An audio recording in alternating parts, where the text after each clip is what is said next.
ये महज इत्तफाक है कि मैं एक ऐसी जगह पैदा हुआ, वहां पढ़ा जहां मुझे कुरान शरीफ कंपलसरी था पढ़ना, ये हिंदुस्तान की बात है। और उसके बाद उर्दू कंपलसरी थी। उर्दू वैसे मेरी अपनी मादरी जबान भी है।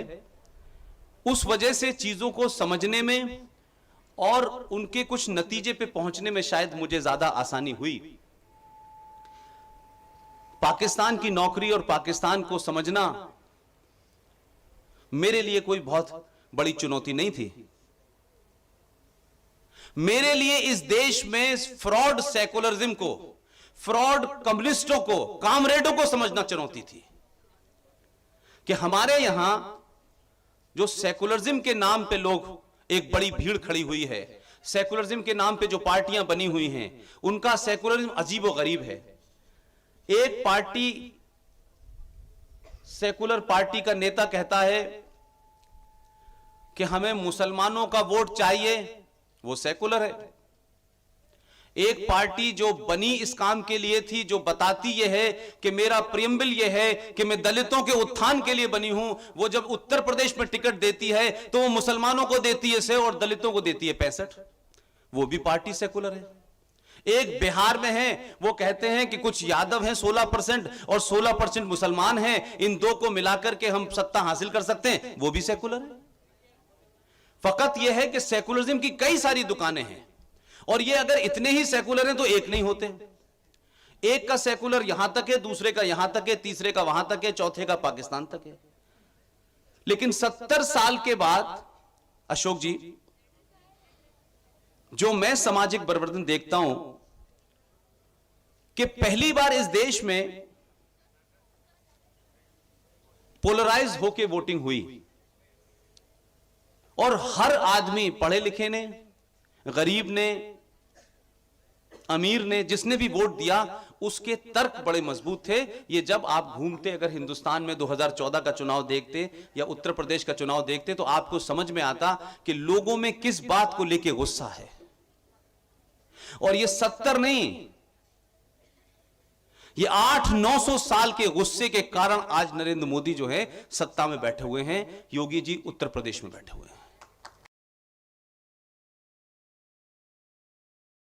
हमारे देश में इस पे तो बहस हो सकती है कि फिल्म पीके बनेगी और पीके के अंदर, मैं उस डिटेल में नहीं जाना चाहता, हमारे यहां पद्मावती बनेगी और सॉरी टू से with my young friend, I am using this word because I can't change, एक फिल्म बनी है और वो फेस्टिवल जो गोवा में चल रहा है उसमें चलाने के लिए बड़ा उस पे बवाल उठा है। उस फिल्म का नाम है sexy Durga. No, it's not a matter of love, is a matter of shame. ये दुख की बात है कि हमारी खामोशी, हमारे पेशेंस, हमारे तहम्मुल का इतना इम्तिहान लिया जा रहा है कि हमने जो कुछ भी झेला, जो कुछ भी बर्दाश्त किया, इसलिए कि हमारे मिजाज में गाली देना नहीं लिखा है। लेकिन तमाम राजनीतिक दलों ने, तमाम पॉलिटिकल लीडर्स ने, तमाम सोशल एक्टिविस्टों ने आज मजबूर कर दिया है कि एक टेलीविजन का एंकर अगर यह सवाल पूछता है कि सेक्सी दुर्गा बनेगी तो सेक्सी फातिमा का ऊपर फिल्म क्यों नहीं बनती? और जब वो ये कह देता है तो इस देश में नीचे से लेके ऊपर तक जितने भी हमारे सेकुलर हैं, लिबरल हैं, मॉडरेट हैं, सब कहते हैं ऐसा तो नहीं कहना चाहिए था। तो जो सेंसिटिविटी मेरी है वो दूसरी की भी है। मेरी सेंसिटिविटी के धज्जियां आप चौराहे पे उड़ाएंगे इसलिए कि मैं गाली नहीं दे सकता। मुझे नहीं बताया गया कि गर्दन जो है, जब एक मोहम्मद साहब का दमाद सुबह 4:30 बजे की नमाज पढ़ रहा था, जिसका नाम अली था, जो उनका दमाद था, जो फातिमा का पति था, उसका कत्ल अगर सुबह फजर की नमाज में लोग कर सकते हैं, जिनके खून में इस तरीके का उबाल है, हम उसका अगर मुकाबला नहीं कर रहे हैं, तो कुछ लोगों ने कहा कुछ भी कहो इनसे, कुछ भी चढ़ाओ इनसे, ये हथियार तो उठाएंगे नहीं, क्योंकि 70 में भी तब मुंह पे तमाचा खाने से हमको आजादी मिली थी, ये हमको पढ़ाया गया। अब लोग बोलने लगे हैं, अब टीवी एंकर बोलने लगा है, अब टेलीविजन की डिबेट में सवाल लोग खड़ा करते हैं, भाई कि रामचंद्र जी को गाली दोगे, अगर ये गाली तुम रामचंद्र जी को दे सकते हो, तो मोहम्मद साहब को गाली सुनने का भी अपने अंदर पेशेंस रखो। ये नहीं होगा, एक तरफा नहीं हो सकता। इसलिए क्या कहा जाता है, एक वर्ग आपके बीच का कहता है हिंदू इंटॉलरेंट हो गया है, हम इंटॉलरेंट हो गए। अरे जिन्होंने 800 साल तक आपकी इंटॉलरेंस को बर्दाश्त किया, आप उसकी नाराजगी को भी इंटॉलरेंस कहते हैं। भाई हमारी संस्कृति में, हमारे धर्म में कोई किताब यह नहीं कहती है कि मेरे सिवा कोई नहीं है, मैं और मेरे सिवा कोई नहीं। इस्लाम के 72 फिरके हिंदुस्तान में हैं, जो सऊदी में नहीं है, ईरान में नहीं है, इराक में नहीं है, अमन में नहीं है, मस्कट में नहीं है, और उसके बाद भी हमसे सवाल हो रहा है कि हम इंटॉलरेंट हैं। हमने तो अपना घर देकर लुटा करके लोगों को बसाया है। लेकिन अब हम देखते हैं, अफगानिस्तान गया, पाकिस्तान गया, बांग्लादेश गया, पूरी दुनिया में क्या आपने आलम मचा रखा है। हम अपने घर को बचाने के लिए नाराजगी भी ना प्रकट करें, और वो प्रकट करते हैं तो आप कहते हैं ये तो इंटॉलरेंट लोग हो गए। क्या चाहते हैं आप हमारे घर में घुस के, आपने जो बंगाल में किया,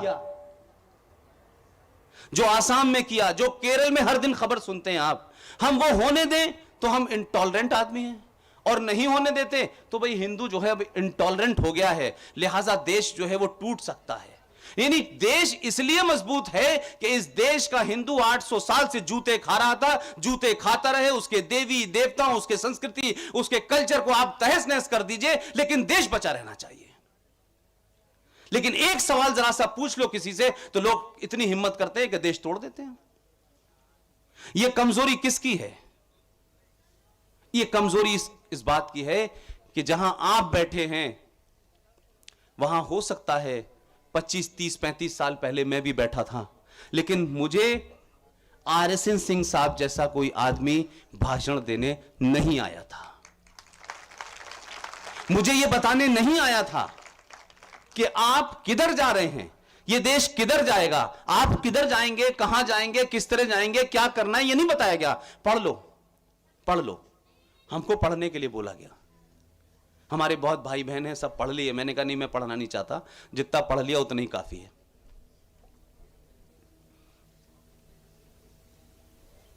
मैं कहना तो बहुत कुछ चाहता था, कोई बोर तो नहीं हो रहा आप मेरी बातों से? पक्का? आप से मेरी विनती है, और शायद इसी विनती करने के लिए हम लोग जगह जगह, अश्वनी भाई, पुष्कल भाई और इनकी पूरी टीम, पूरे उत्तर प्रदेश में, पूरे भारत में, ये लोग लगातार इसी काम को कर रहे हैं, और ये पर्दे के पीछे रह करके ये तमाम सारी व्यवस्था करते हैं। और हम सारे लोग जो हैं कोशिश करते हैं कि अपनी बात से आज के युवा को जगा सकें, उसको बता सकें वो कहां भटक रहा है। अगर आपको कश्मीर के बारे में नहीं पता, केरला में बैठने वाले को नहीं पता, आगरा में बैठने वाले को नहीं पता, तो आपको क्या लगता है कि दुश्मन तो आपको बताएगा नहीं? वो तो चाहता ही है कि आपको पता ना रहे, इसलिए जो कुछ वो कर रहे हैं वो खुलेआम करे।